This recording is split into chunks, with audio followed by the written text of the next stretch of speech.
Buenas tardes, queridos y queridas en Cristo. Les doy cordialmente la bienvenida junto a mi hermano Héctor a esta lección número 8, ¿cierto? Que, que nos ha tenido ya, digamos, varias semanas estudiando y mirando la Sagrada Escritura a través de un estudio sistemático y desde el punto de vista teológico de las doctrinas fundamentales que están en las Escrituras y que tanto bien nos hacen a nosotros en nuestra vida. Así que eh, vamos a comenzar la lección de hoy, cuya,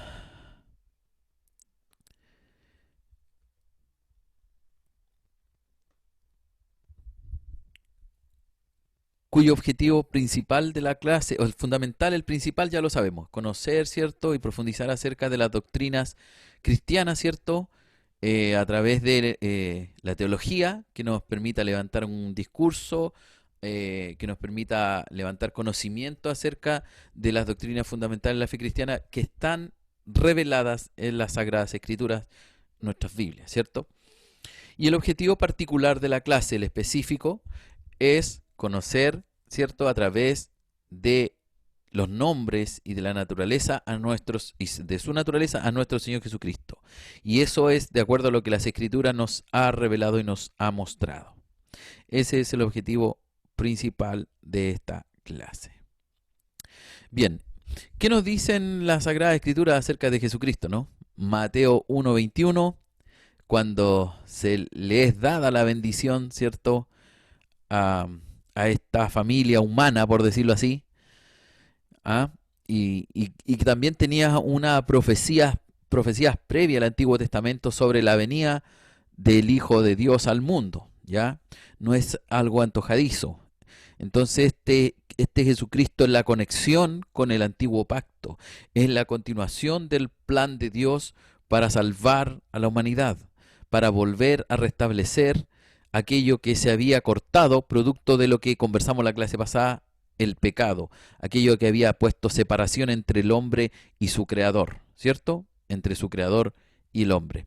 Entonces, Jesucristo, sí, en este sentido vamos a revisar lo que las escrituras nos dicen acerca de él, y dice Mateo 1:21, y dará a luz un hijo y llamará su nombre Jesús, porque él salvará a su pueblo de sus pecados. Hechos 5:31 nos dice, a este, refiriéndose a Cristo, ¿cierto? Dios ha exaltado con su diestra por príncipe y salvador para dar a Israel arrepentimiento y perdón de pecados. Ese es como, de alguna manera, se va conectando a Jesucristo, a Jesús, el Hijo de Dios, ¿cierto? Que ha llegado al mundo, con lo que son las profecías hechas del Antiguo Testamento. Entonces, pero necesitamos saber quién era Jesús, ¿no? El mismo Jesús le pregunta a sus discípulos, ¿quién dice los hombres que soy? Y le pregunta a sus discípulos, ¿y quién dicen ustedes que yo soy? ¿Ya? Y ahí el apóstol Pedro, inspirado del Espíritu Santo, le dice, tú eres el Hijo de Dios. ¿Ah? Maravilloso.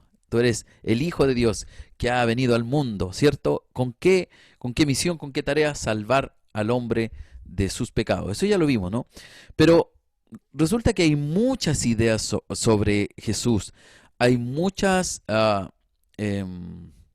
i- ideas, hay muchos pensamientos, hay muchas escuelas de pensamiento que a través de la historia se han ido pronunciando, producto de esto de estudiar de Jesús, de estudiar sobre él y sobre su vida y sobre su ministerio. Entonces, ah, algunos grupos dicen, no, miren, ¿sabe qué? Jesús simplemente es un hombre, solo es un hombre. Y se apoyan de versículos, ¿cierto? En el cual aparece que Jesús es engendrado, ¿ya? Entonces fundamentan toda una teología y toda una doctrina o grupo de doctrinas en función de que Jesús era solo un hombre. Y al ser solo un hombre, Dios lo llegó a considerar un hombre perfecto, un hombre sabio, inteligente, y puso Dios sobre él y lo creó Dios a este hombre. Y eso deja de lado muchas escrituras que nos hablan de que Jesús no es solo un hombre, ¿ya? Entonces argumentan versículos literales que los sacan de su contexto para poder afirmar de que Jesús es solo un hombre. Ese concepto también va asociado con otros conceptos y con otros pasajes bíblicos que dicen que Jesús es un ser creado. Y allí tenemos, bueno, un grupo muy conocido por nosotros que son los testigos de Jehová, ¿cierto? Que plantean que Jesús es solo un hombre y que habría sido de alguna manera un superángel o un hombre sobrenatural, pero siempre en el concepto de una criatura creada por Dios, ¿ya? Em, y argumentan con pasajes, por ejemplo, cuando se refiere a Jesús como el unigénito de la creación, yo te he engendrado hoy, ¿cierto? Con esos versículos ellos tratan de fundamentar su doctrina, aludiendo a que Jesús habría sido solo un hombre común y corriente o como un superángel que tenía unas capacidades intelectuales maravillosas y que de alguna manera habría podido ser elevado a la forma de Dios. Y ahí tenemos el otro concepto que dice ahí, que Jesús sería un Dios, ¿ya? Y tenemos ahí el concepto de que este Dios, este hombre llegaría a ser un Dios que hoy día lo plantean mucho lo que son los mormones, ¿cierto?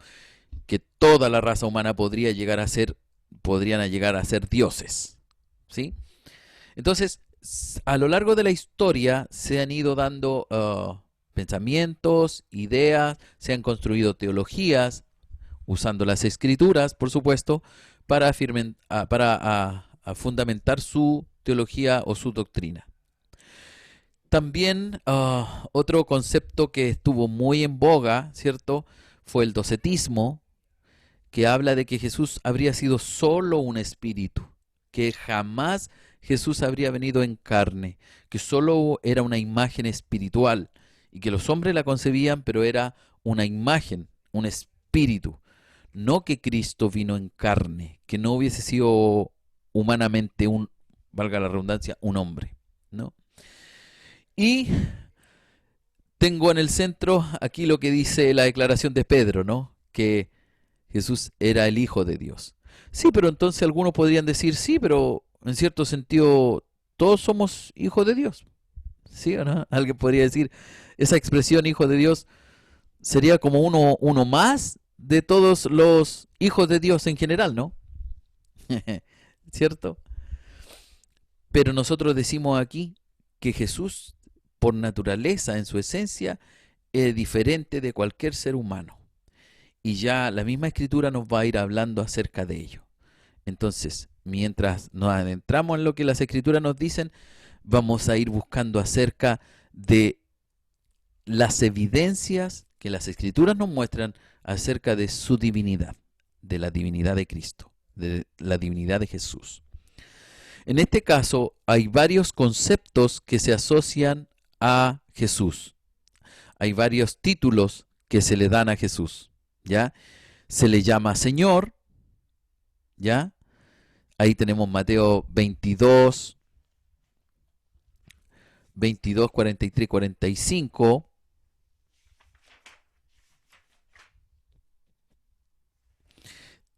Tenemos Romano 10, 9. Voy a leer solo uno, ya, para que no, porque esto no alargaría mucho, ¿no? Y tenemos Hechos 2:36.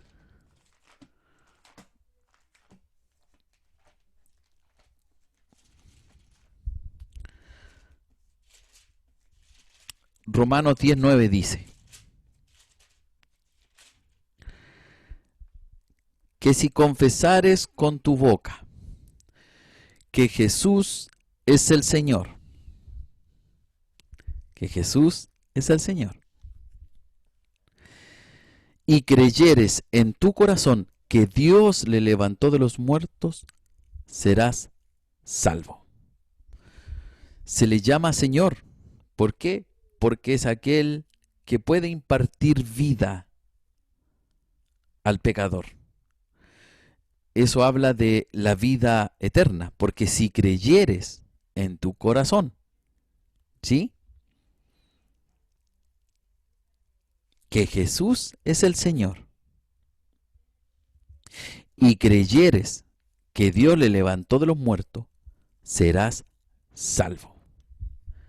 Entonces el concepto aquí de Señor es mucho más profundo que solo el Señor de la esquina, el señor Tapia, el señor Enrique, el señor Piñera, el señor cualquiera que nombremos. Aquí estamos hablando de un Señor que está más allá de los rasgos humanos o las características humanas. Este concepto de Señor tiene que ver con un señorío que está por sobre lo humano, por sobre la capacidad limitada que tenemos los seres creados, ¿no? También como evidencia de su divinidad, en algún momento Cristo, ¿sí?, recibió culto estando en vida. Muchos se postraron a sus pies, ¿cierto? Y él la aceptó. No se negó a recibir adoración. No se negó a recibir el reconocimiento de otros, ¿sí? Así que por lo tanto, si él acepta el culto, si él acepta que la gente le rinda adoración, es porque es una evidencia de su divinidad. Alguien podría decir, sí, pero cualquiera entonces en ese aspecto podría podría atribuirse culto y que la gente le pueda rendir culto a una persona, a cualquiera, ¿no? Pero aquí claramente el homenaje que se rinde a Jesús sería idolatría si él no fuera Dios. Y esa es la diferencia, ¿ya? En ese sentido Cristo es divino. Y en ese sentido, porque él mismo lo dijo, al Señor tu Dios adorarás y a él solo servirás, ¿sí? Entonces, una evidencia de su divinidad es que él no rechazaba la adoración que en algún momento se le dio, y él mismo manifiesta que al Señor se le adora. Si él no fuera, entonces estaría hablando de un culto idolátrico, ¿sí? Y ahí ya estaría en contra de todas las enseñanzas que el mismo Señor habló, ¿no? o presentó a su pueblo. Bien, como tercera evidencia, se le atribuyen títulos y atributos de y oficios de Dios. Y aquí lo vamos a ver, tenemos en Juan 1:2.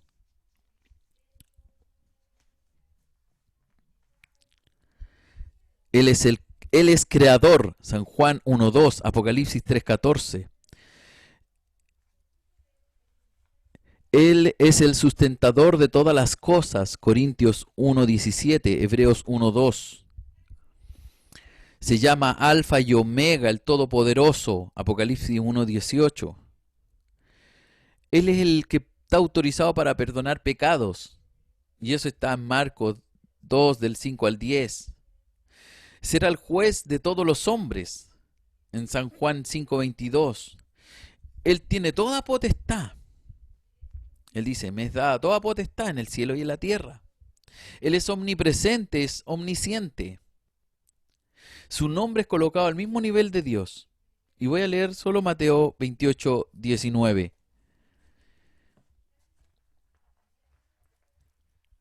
¿Y es por qué? Porque en su ministerio, en sí mismo, el Señor fue dando evidencias de que Él era, en Él estaba, de hecho el mismo apóstol Pablo lo menciona y lo afirma, ¿cierto? Que en Él habitaba corporalmente la plenitud de la deidad, ¿sí? En Filipenses capítulo 2, versículo 6, habla, ¿cierto?, acerca de que el Señor se despojó de su divinidad, se desvistió de su ropaje divino, haciéndose humano o haciéndose siervo, dice el pasaje, ¿no?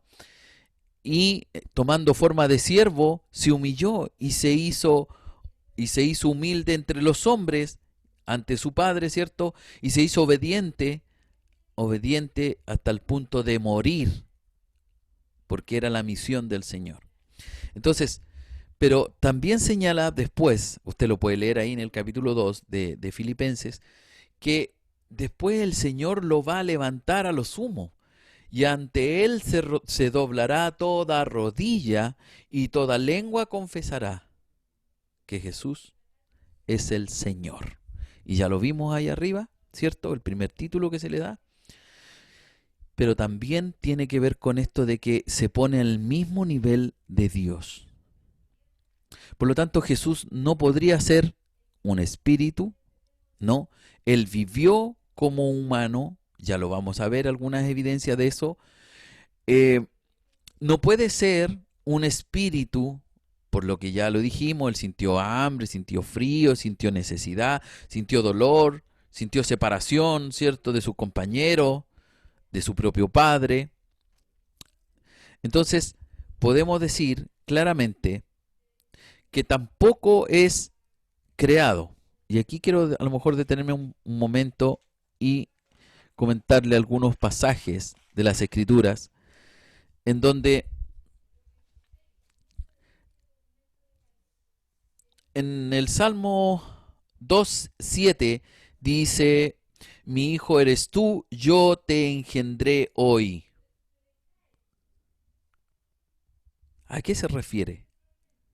¿A qué se refiere? Porque alguien podría decir, entonces, si está hablando a Jesús, entonces en ese sentido uno podría decir, Jesús fue creado. Yo te engendré hoy. ¿Sí?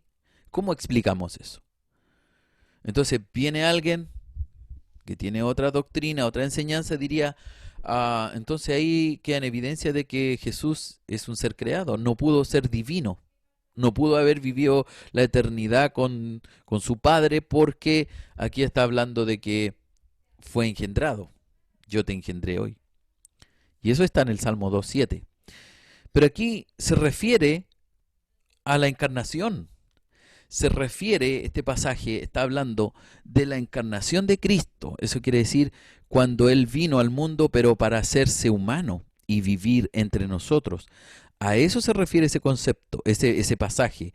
Yo te engendré, está hablando de cuando Jesús se encarna, cuando se produce la concepción en María, ¿cierto? Y posteriormente Jesús vendría al mundo como un ser humano, ¿ya? Y es por eso que es tan importante el capítulo 2 de Filipenses, porque hace toda la descripción de esto, en que Jesús, ¿cierto?, siendo Dios, se despoja de su divinidad, ¿cierto?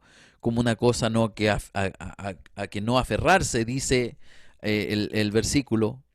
Jesús no dijo yo no me puedo salir de esto, no, simplemente se despojó de su divinidad para vivir y hacerse hombre y vivir entre los hombres. ¿Ya? Entonces, cuando se mal usa ese término de engendrar, no se refiere a que Dios crea a Jesús.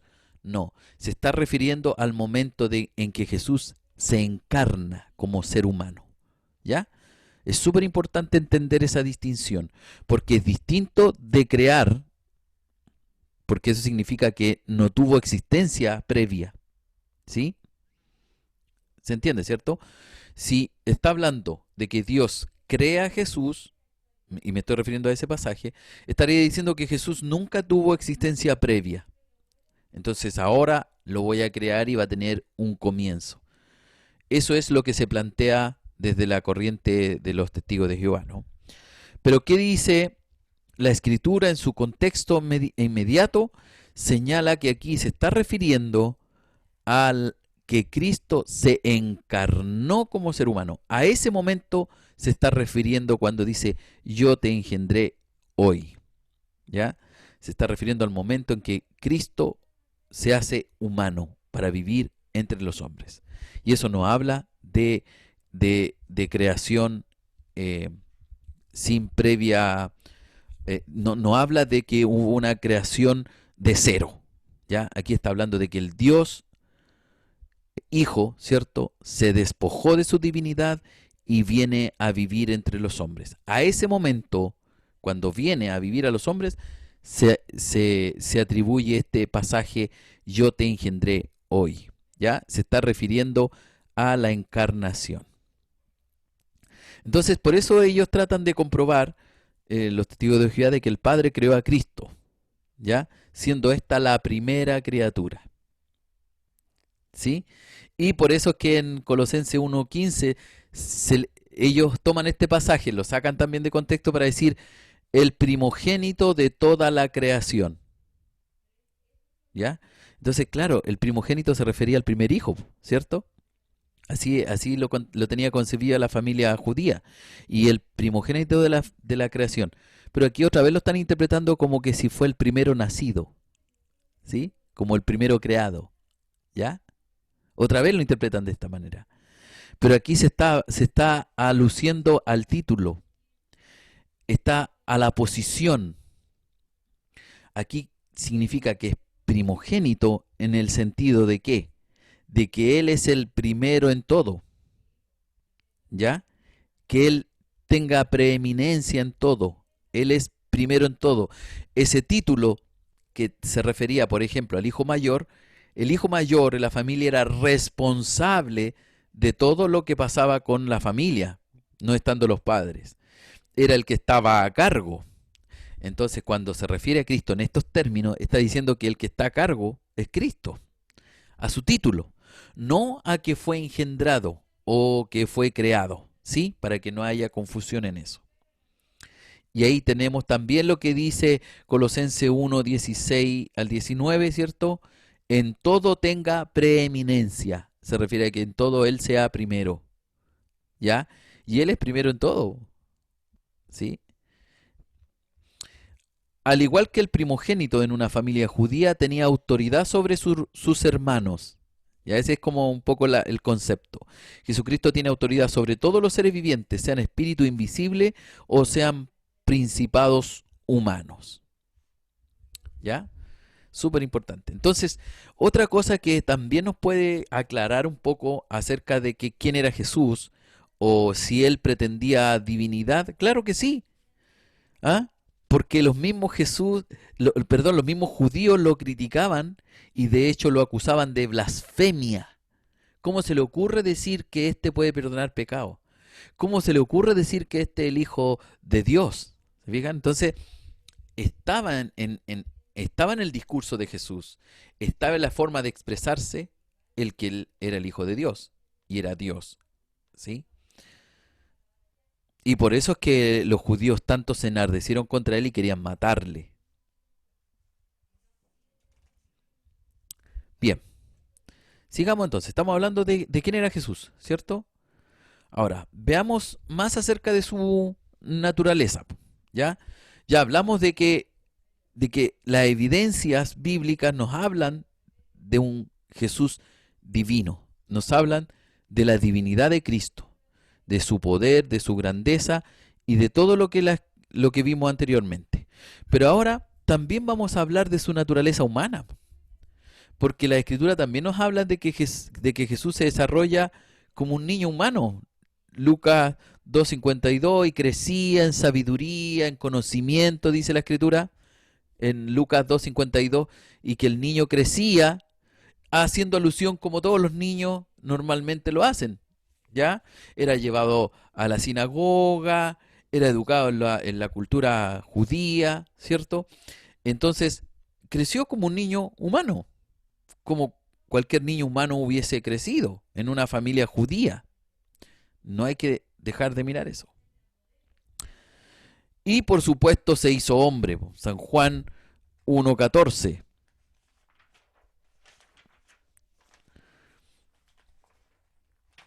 San Juan 1:14 dice, y aquel verbo fue hecho carne y habitó entre nosotros. Y vimos su gloria, gloria como del unigénito del Padre, lleno de gracia y de verdad. ¿Se fijan? se hizo hombre, ¿ya? Está hablando de que Él se humanó, dejando su divinidad, se hizo hombre. Y ahí tenemos lo que dice Filipenses, que yo le había hablado anteriormente. Se despojó de su gloria divina, dejó de ser Dios, por decirlo así, para vivir entre nosotros, para conocer la realidad humana, para poder experimentar lo que la vida humana es. Y es así como Él se sujetó a las condiciones de la vida humana. ¿Tuvo hambre en la tentación? Sí, tuvo hambre, tuvo sed, tuvo miedo cuando estuvo en el momento de la cruz. Se conmovió al ver el dolor de una madre al perder un hijo. ¿Se fijan? Entonces, Cristo, habiéndose despojado de su divinidad, se hizo hombre, pero no un hombre que no sintiera frío ni calor, un hombre que vivió como un hombre, que sintió lo que es la vida humana. Fue tentado también. Y ahí lo que hablamos en algún momento anteriormente, ¿no? Fue tentado, pero la particularidad de Cristo es que Él no obedeció a los instintos humanos, que alguien puede decir, no, pero Él tenía los instintos humanos o no, porque fue concebido, ¿cierto?, eh, por Dios y no por una relación entre dos seres humanos, ¿no? Entonces, ahí se podría decir, como decía mi hermano Héctor, claro, podríamos argumentar, bueno, Jesús entonces pudo soportarlo porque no, en su esencia no había pecado, ¿sí? No lo heredó. Pero ojo, Él sintió hambre. Y por obedecer el instinto natural del hambre, Él pudo haber cedido a la tentación. Pero si cede a la tentación, se habría negado todo lo que ya a Él le pertenecía.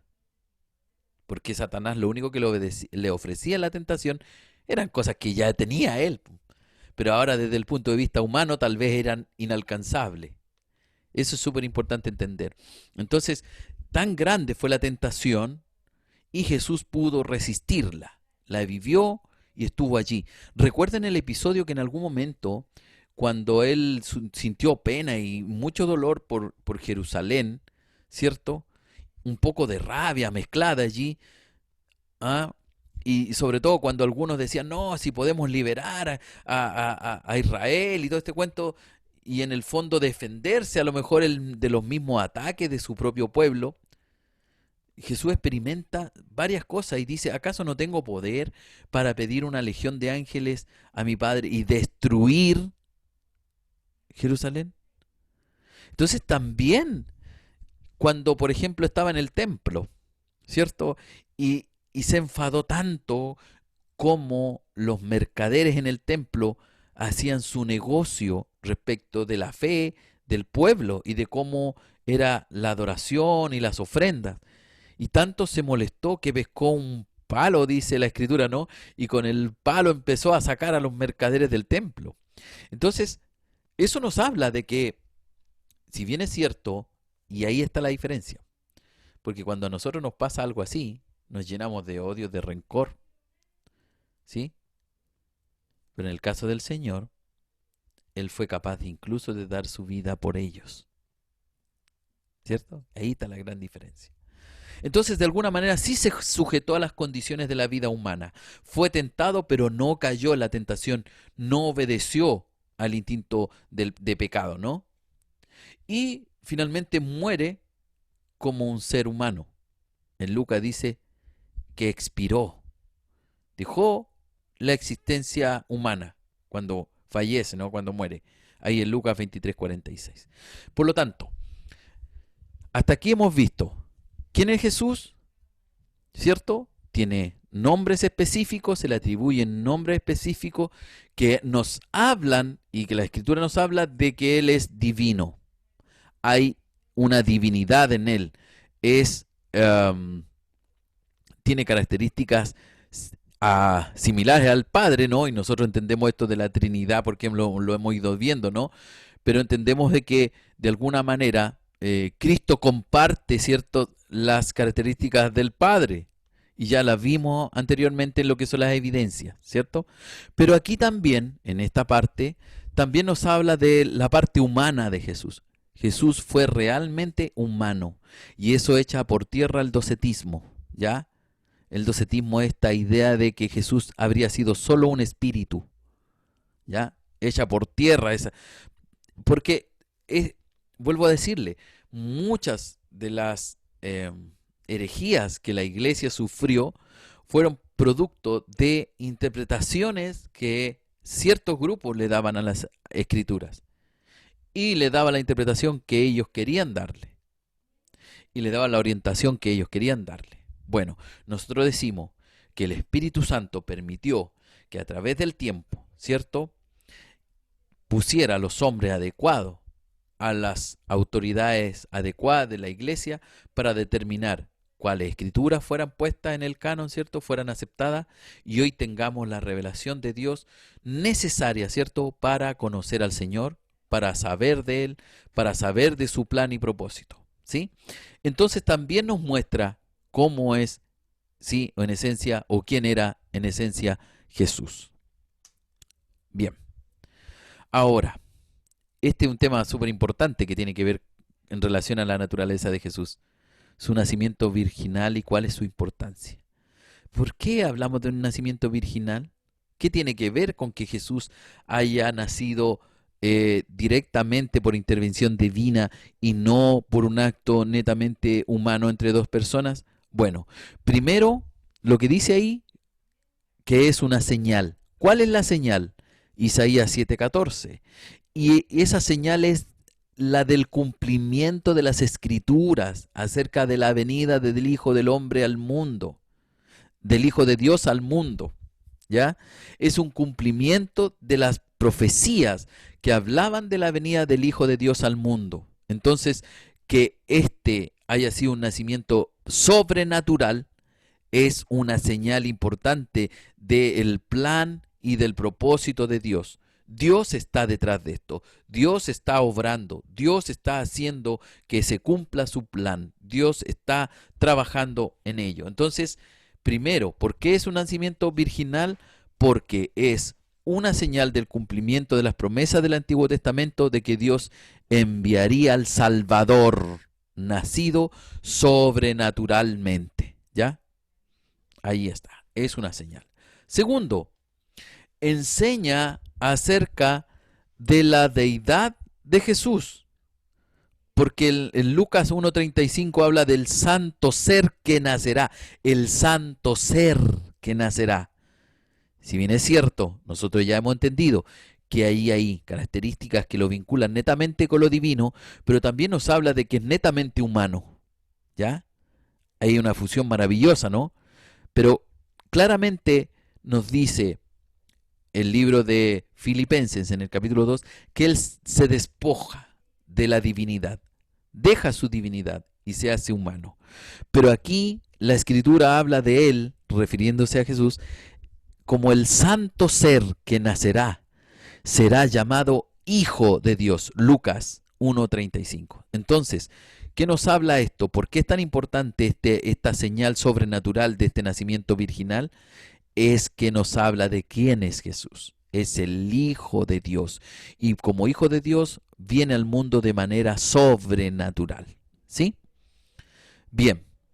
Otra importancia del nacimiento virginal es que es una prueba de su humanidad porque va a nacer de una mujer. ¿No? Sí, pues. Contradice al docetismo. Aquí el docetismo echado por tierra porque si fuera solo un espíritu, ¿por qué tiene que nacer en María? Ya ahí el docetismo, esto de la idea de que era espíritu, queda de lado totalmente. Si Jesús tuvo una mamá y de cuyo vientre nació, ¿cierto? No podemos hablar de un espíritu, ¿sí? Hablamos de su humanidad. Es una prueba fehaciente de su humanidad. Y por último, como importancia, ¿cierto?, de su nacimiento virginal, es que hizo posible que Jesús no heredara la naturaleza pecaminosa. Si hubiese Jesús nacido de una relación de padre y madre, en este caso con José y María, lo que habría pasado es que Jesús habría heredado el pecado como todos nosotros. Por lo tanto, habría sido con pecado y no habría podido ser presentado. Recuerde que Cristo es figura del Cordero, es figura del Cordero que era sacrificado por el pueblo para remisión de pecados. Y ese corderito no debía tener mancha, no debía tener defecto, no debía ser manco, ni ciego, ni cojo. Debía ser un corderito que estuviera impecable, porque ese corderito es el que iba a dar su vida por el pecado del pueblo. Ahora, Cristo es tipo de ese corderito, por lo tanto Jesús no debía tener pecado en sí. Y al nacer de manera sobrenatural y providencial de Dios, ¿cierto? Deja de lado, por decir así, la línea del pecado. Y lo que pasa es allí es que Jesús no hereda entonces esta naturaleza pecaminosa. Lo que entonces lo convierte en candidato especial y único para rendir su vida o para pagar, ¿cierto?, la deuda del pecado. ¿Sí? Entonces, dentro de lo que es la naturaleza de Cristo ya tenemos que es divino, ¿cierto? Por un lado, que tiene que ver con todo el poder y grandeza que lo coloca en una posición divina, pero también tenemos claridad netamente al 100% de que fue hombre y vivió como hombre y padeció como hombre y estuvo como hombre en la tierra, ¿cierto? Pero que tuvo, ¿cierto?, una característica fundamental que fue su nacimiento. Y su nacimiento nos habla de la importancia en 4 aspectos, ¿cierto? Una señal del cumplimiento de las promesas de Dios, nos enseña acerca del poder que está detrás de su nacimiento, ¿cierto? Nos habla de la deidad de Jesús por este nacimiento sobrenatural. Allí que está reflejado en Lucas 1:35, nos habla acerca de la prueba de su humanidad al nacer en el vientre de una mujer. Y por último nos habla de que es el candidato especial para poder morir por nuestros pecados. ¿Por qué? Porque él no habría sido hallado pecado en él. Bien, ahora, ¿por qué Jesús se reencarnó? Perdón, se encarnó, no reencarnó, disculpen. ¿Por qué Jesús se encarnó? ¿Por qué vivió como humano? ¿Por qué se hizo hombre y vivió entre los hombres? ¿Por qué? Habían varias razones, ¿ya? Y aquí yo les quiero presentar algunas. Primero, para revelar al Padre, porque al Padre nadie le vio jamás, ¿cierto? El único hijo, el unigénito hijo que estaba sentado en el seno divino de Dios, ¿cierto? Lo conoce. Por lo tanto, el único que puede dar a conocer a su Padre es Él. El único que ha visto al Padre es su Hijo. Es Él. Entonces, ¿por qué se encarnó y vivió entre nosotros? Para revelar al Padre, para mostrar al Padre, para mostrar su amor y su fidelidad con lo creado. ¿Ya? Maravilloso. Segundo, para llegar a ser nuestro sumo sacerdote, fiel y misericordioso. Ustedes saben que las características del sacerdote la característica principal era de interceder. Era el que ministraba a Dios, servía a Dios para esta, de alguna manera, relación entre el pueblo y Dios. Era el que ministraba, el que iba y venía, el que intercedía, el que oraba, el que presentaba ofrendas, el sacerdote. Entonces ahora Cristo llegó a ser nuestro sumo sacerdote. Él es el que intercede, dice la Escritura, día y noche por los suyos. Él es quien pelea la batalla por usted y por mí. Es Él quien nos defiende. Él es quien nos alienta, nos anima. Él es quien nos fortalece. Dice la Escritura que es como un abogado que intercede ante el Padre por nosotros. ¿Sí? Entonces, en ese concepto, una de las razones por qué Él llegaría a ser nuestro sumo sacerdote, que intercede día y noche por los suyos. Tercero, ¿por qué razón se encarnó? Para quitar el pecado, porque se iba a ofrecer como ofrenda perfecta, ya lo vimos, ¿cierto? Al no tener pecado era el candidato perfecto. Y se ofrece ¿para qué? Para quitar el pecado. El pecado esclavizaba a la humanidad, esclavizaba al ser humano. Ahora, producto de este sacrificio maravilloso, lo que entorpece la comunión entre Dios y los hombres ha sido quitado. Pero la única manera de llegar a esa comunión es a través de quien lo quitó. Y ese es Cristo. Por eso es que venimos a Él y por eso es que agradecemos y por eso que adoramos su nombre y bendecimos, porque Él ha quitado el pecado, aquello que quitaba, ¿cierto? O aquello que entorpecía nuestra relación con el Padre. ¿Ya? Entonces, Él no vino para ser servido, sino para servir y dar su vida en rescate por muchos. 10:45 de Marcos. Bien, otra razón por la que Él se encarnó y se hizo hombre es para deshacer las obras del diablo. Todo lo que Satanás de alguna manera quiso destruir del plan de Dios, ¿cierto? Entonces ahora el Señor vino de alguna manera a restablecer. ¿Y cómo lo hace? Tiene que deshacer las obras que Satanás hizo. ¿Sí? Quitar el pecado de en medio, quitar el engaño de en medio, quitar el velo de en medio, quitar todo aquello que entorpecía el que los hombres volvieran a una relación con el Padre. ¿Sí? Otra razón es para ponernos en ejemplo de vida santa. Sí, maravilloso. Él, por excelencia, es el mejor ejemplo que usted y yo podemos seguir.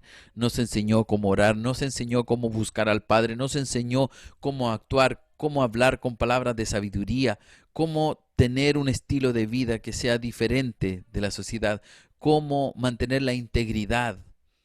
Una serie de cosas que podemos encontrar en la vida de Jesús que son ejemplo para nuestra vida. Entonces, Él se hizo hombre para mostrarnos que es posible.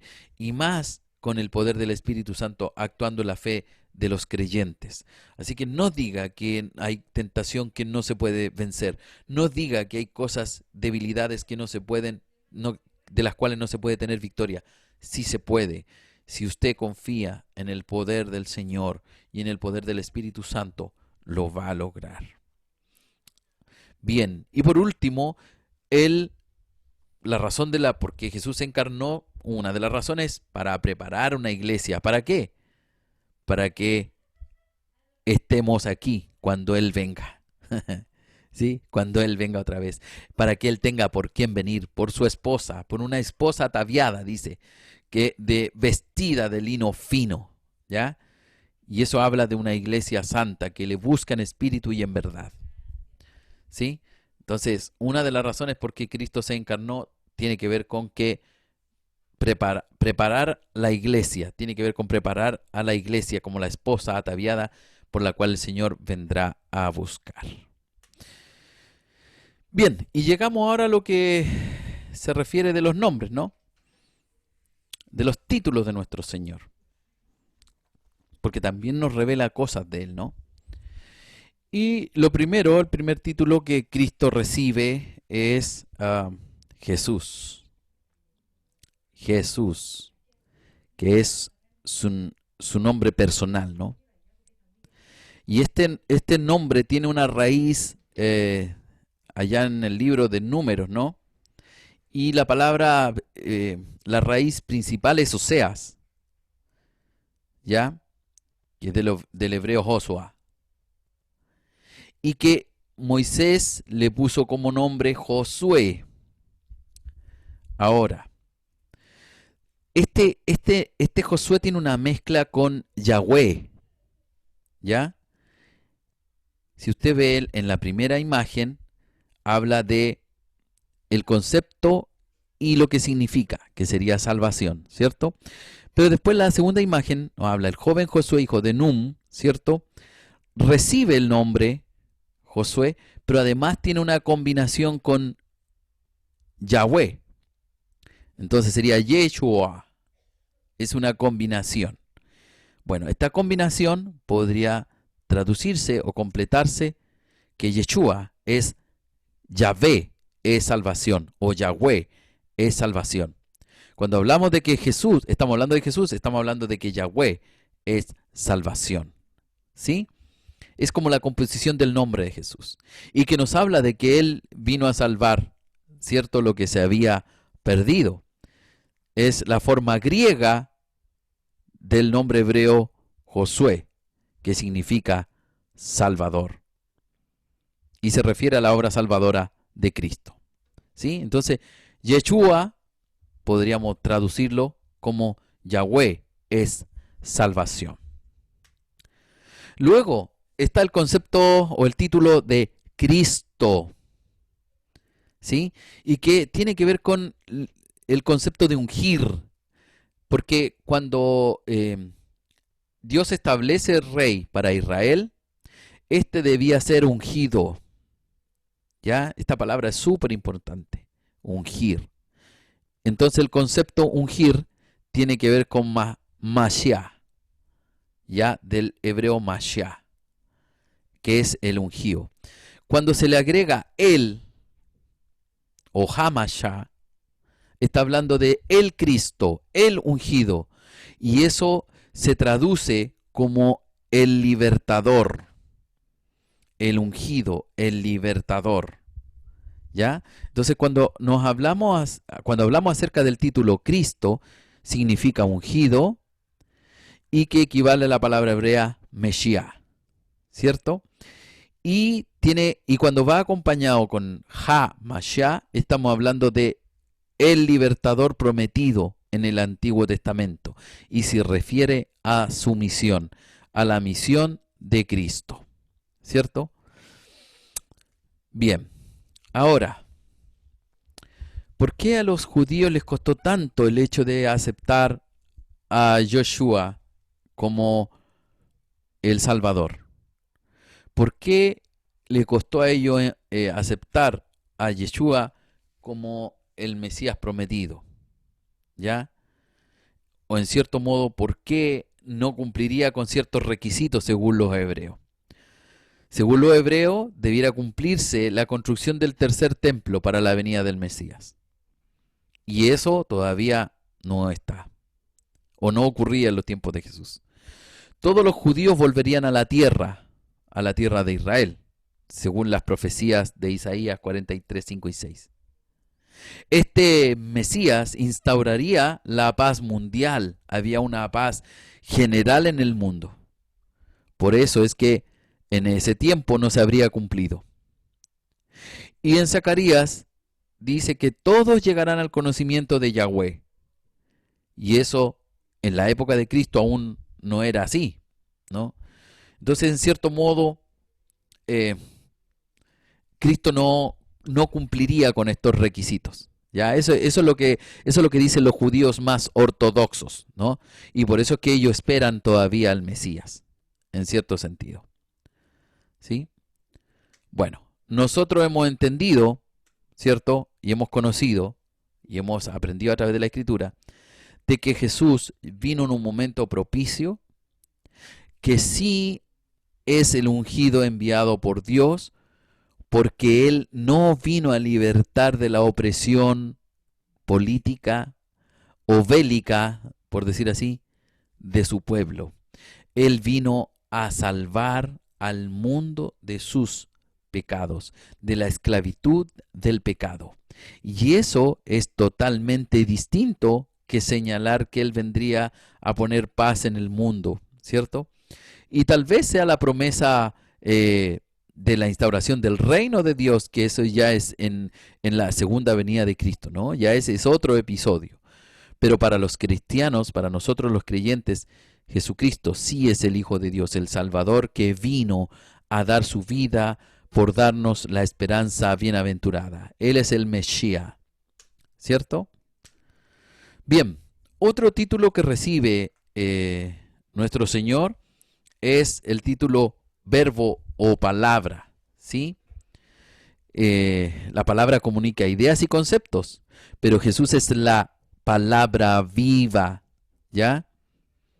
Habla de el carácter que nos muestra Dios.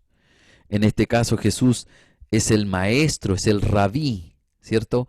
Que enseña, que comunica los secretos de Dios, los misterios de Dios.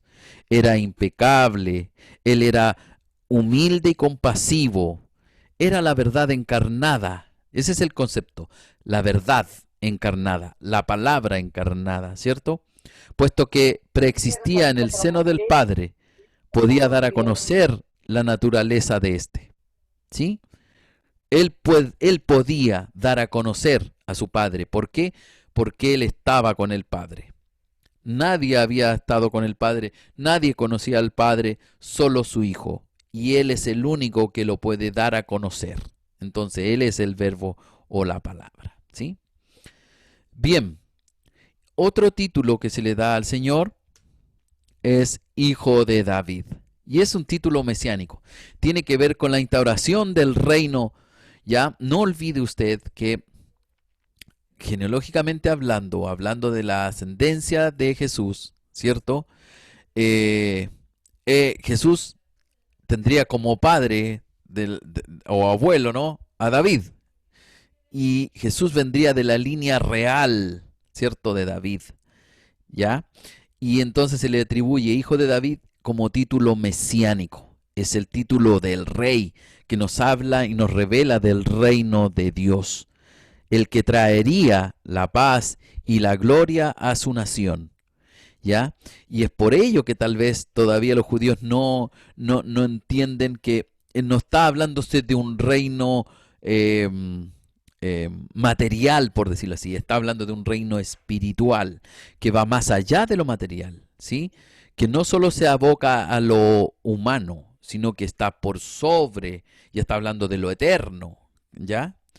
¿Sí? Entonces, cuando hablamos del título Hijo de David, es el título que recibe el Señor, pero el título mesiánico, que hace alusión a sus abuelos o a su abuelo David, ¿cierto? Como la línea real, como el hijo del rey, la línea real, ¿cierto?